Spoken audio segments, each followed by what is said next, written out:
I don't really know how to start this because my hands are still shaking as I type and I haven't been able to keep food down all day.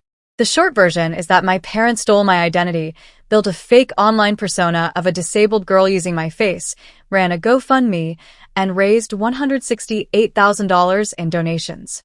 The long version is messy, and if I don't get it off my chest, I'm going to explode.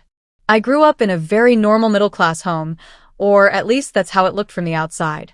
We weren't rich, but we were never hungry, and my parents seemed like they loved us. I'm the youngest of three. My older brother was the golden child, my sister was the sensitive one, and I was kind of the wild card who always wanted to leave town. My parents never encouraged me, but they didn't stop me either. They'd just roll their eyes when I talked about moving to another state or working in a creative field. They told me I was too dramatic and always making things up. That phrase stuck with me. In high school, I dealt with a lot of insecurity about my looks. I wasn't ugly, but I wasn't the type of girl boys chased after either. My mom, in particular, used to tease me about my big forehead or say I had a lazy smile. I learned to joke about myself before anyone else could. I thought that was normal family banter. Looking back, maybe it wasn't. Anyway, fast forward to 2 years ago. I moved out for college across the country. I didn't visit home much. My relationship with my family was fine. We weren't super close, but I called now and then. I posted pictures of myself on Instagram, nothing crazy, just normal college stuff, me with friends, me studying, me traveling a little. I never thought twice about it. Then, last year, I got a weird DM from a random woman. She said, "I hope you're okay. Praying for your recovery." I thought it was a mistake and ignored it. A few weeks later, another message. "You're so strong. My daughter loves watching your updates." That freaked me out. I asked what she meant, but she never replied. Curiosity got the better of me, so I did some digging. I searched my name plus keywords like GoFundMe and sick on Google. Nothing came up. But when I reverse image searched one of my older selfies, I hit something. A Facebook page popped up of a girl named Emily. And when I clicked through it, my stomach dropped so hard I thought I was going to throw up. It was me. My exact face. But not my name. Not my life. According to this page, Emily was a brave 15-year-old girl battling a degenerative neurological disorder. There were photos of me heavily edited to make me look pale, gaunt, or with hospital backgrounds photoshopped in. They had even used FaceApp or something to make my eyes look droopy, my smile crooked. There were captions like, "Another rough day in the hospital, but Emily keeps fighting." There were posts begging for prayers. And at the top of the page was a link to a GoFundMe. The goal was set at $200,000.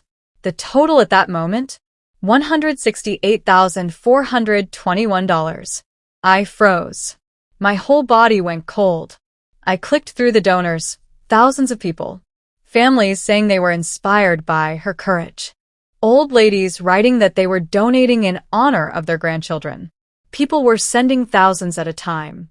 I wanted to believe it was some random scammer overseas. I wanted to believe this was a stolen photo situation. But then I scrolled further and found family pictures. My family.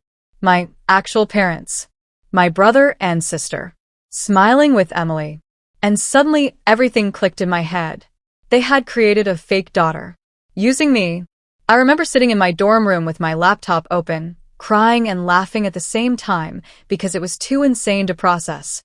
Who does this? Who creates a fake disabled child out of their real, living daughter? Who spends years lying online while I'm out here just trying to survive school and rent? I called my mom immediately. She didn't pick up.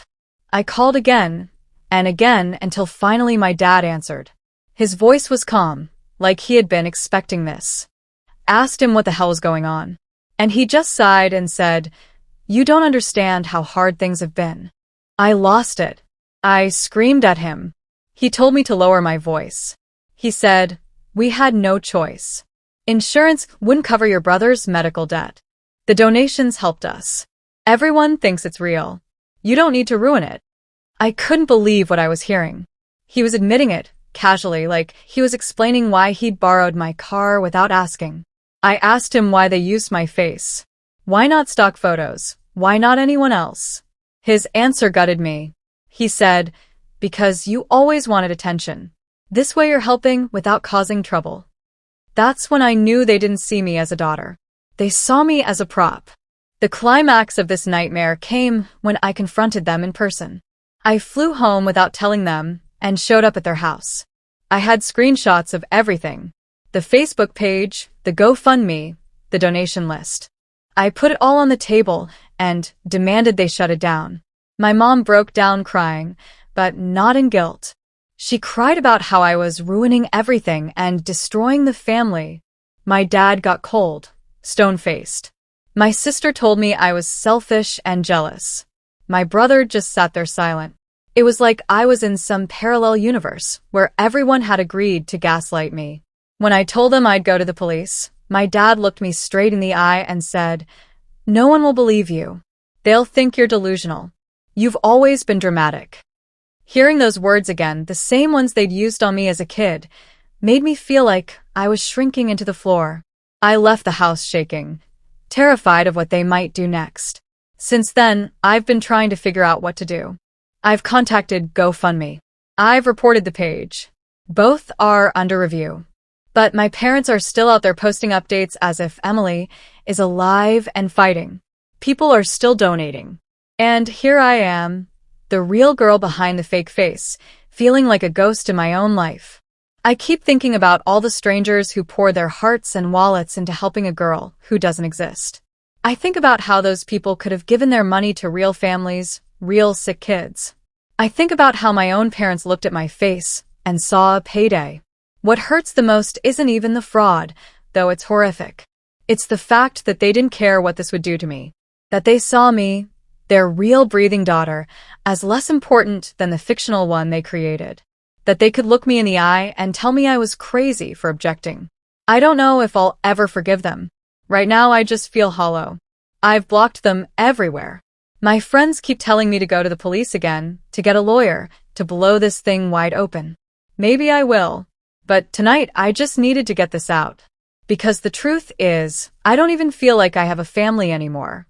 I feel like I was replaced by a ghost version of myself, and everyone liked her better. And I don't know how to live with that.